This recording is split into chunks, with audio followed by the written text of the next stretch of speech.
Hey everyone, Tyson the Subaru specialist from Subaru Print Storage here.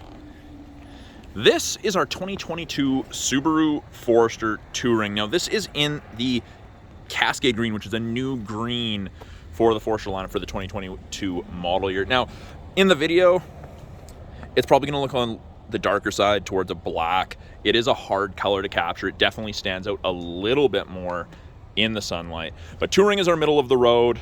In the States, Touring is their top end. That's not the case here in Canada. But 22 got that new revised front end. The grille is different. The headlights are a little cut off, I would say, before they kind of extended here. Now it's just here. Provides the same, if not better light. We've got new fog light bezels, including this gray accenting. And again, it's kind of dark out, so it is kind of hard to appreciate the contrast. But yeah, this green is awesome. I don't know, you might be able to pick it up a little bit more depending upon the camera angle. It's a nice green. I'm a huge fan.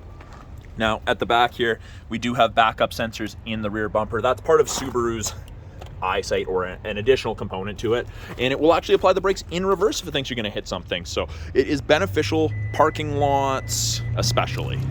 Power liftgate, that's the first trim level where you'll get that, is the Touring model. In the back, we always install wheel locks on things, but get the cargo tray, you get the privacy cover, hides everything from the top of the seats down. And that is easy to remove. It's just a telescopic piece. You can see right there, it'll slide, and it can actually be stored underneath the false floor here. You can kind of see where it's supposed to run across. A little bit of storage, and underneath this storage, you have your spare tire, full-size donut tire. Have grocery bag hooks, which I thought were kind of gimmicky initially, but they do work really, really well. Got them on both sides. We have a 12-volt power point for any charging needs, portable cooler, you bring a pump to the lake to inflate your inflatables. We've got some hard tie downs, 4 of them. So if you have anything super heavy and awkward you need to secure, you have some big, hard physical tie downs. Now, with the Forester, you can close it, you can close and lock, or you can do it manually. You get the choices, or you can do it from the key, or there's a button on the driver's seat that allows you to do that as well.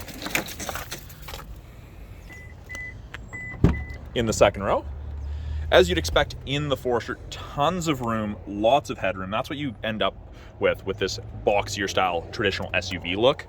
Lots of legroom for passengers. Out of the center console here, we've got vents, 2 USB ports, keep everyone connected on those longer trips.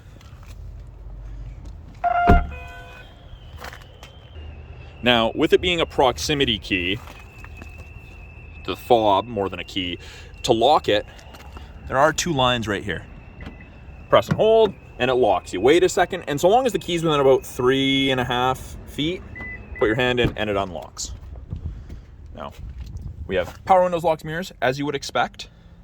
We end up with the power driver's seat, including lumbar support, and it's this nice darker cloth interior, kind of leather bolstering on it. I really like the double stitch. I think it's a nice little contrast piece. It doesn't stand out too much, but it does set it apart. Now, on the inside here, in the Forester, you can't really tell with sitting or from the seat position, but you sit very, very tall in the Forester, kind of like a pickup, just in the uprightness. My legs, which you can't really see, they're more up and down than out ahead of me like they would be in a car or in the Outback or Crosstrek. So lots of people find this and the visibility that comes with it, because you do have phenomenal visibility in these, they find that great.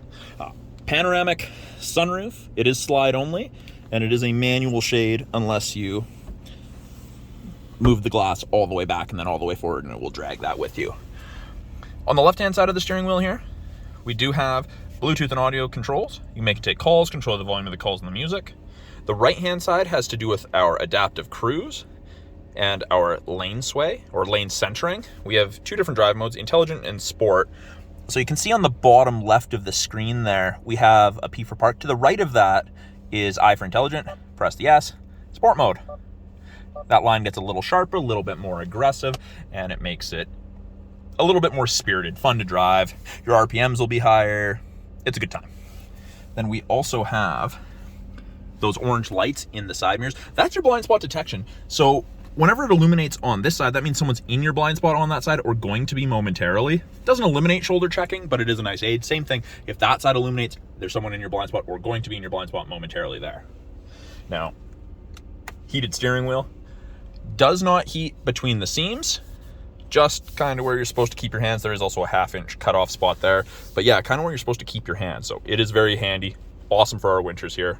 Now, the adaptive cruise and the lane centering, when you turn it on, you get an image of the Forester there, and you can increase or decrease the bars. And the bars are follow distance behind the vehicle ahead of you that you'll follow at if you catch up. It's a ratio. At 100 kilometers an hour, 4 bars is approximately 150 to 180 feet.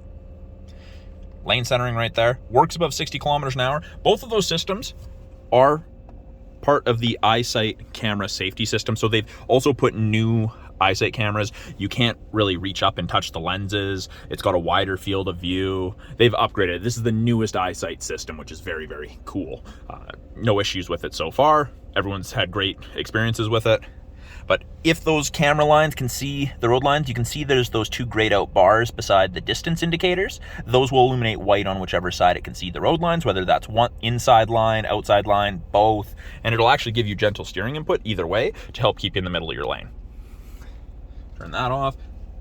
Little information screen up here.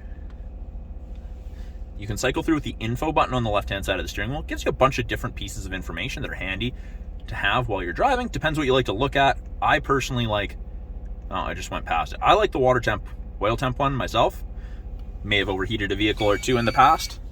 Not any of the new vehicles, older ones, but it is dual zone climate control, and it ranges from 30 on the high side all the way down to 15 on the low side. So from freezing to tropical, depending how you and your passengers like it. It is a little chilly today, so I'm just gonna leave it at high for both the driver and the passenger side. Below that here, we have our 8-inch touchscreen. It is really, really easy to use. We have physical buttons below should you need them, but apps, you've got Apple CarPlay, Android Auto, access to the My Subaru app. When you put it in reverse, backup camera pops up, rear assist braking's on, parking sensors are on, so that's what's giving that little green line. And you can see that those orange lines move as you turn the steering wheel. Shows you where you're gonna end up if you keep your wheel turned that way. Again, great for parking lots or backing into parking stalls.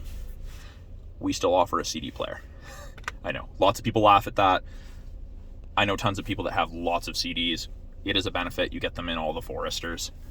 Climate controls are controlled from down here. Driver's side temp, passenger side temp, heated mirrors, back window, and front windshield where the wipers sit. Fan strength. Mode will change where the airflow is coming from.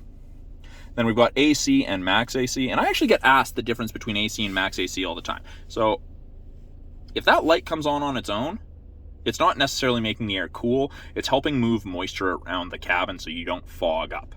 So if you've got passengers or pets in the back and they're breathing hard, fogging up the back, press the AC light and it'll help dissipate that. It's not going to eliminate it completely, but it will help. Automatic transmission with a manual mode. When you're in manual, you upshift with the right paddle, downshift with the left, and you can see in the middle there it says first, now second. It won't let you start in third, fourth, or fifth. Only lets you start in first or second, of course. Parking brakes are electronic. We've got auto vehicle hold, which is like a brake holder. Heated seats, high and low for both the driver and passenger. And then we've got X mode, which is kind of like Subaru's equivalent to 4x4 low in a pickup. Great for the really rough stuff, super steep uphill, downhill, what have you. So you can't really go wrong with it. 99% of people are never ever going to need to use it because our all-wheel drive system is that great, but it is nice to have. So that's a brief overview of the 2022 Subaru Forester Touring. I'm Tyson, the Subaru specialist from Subaru Prince George. Talk to you guys soon.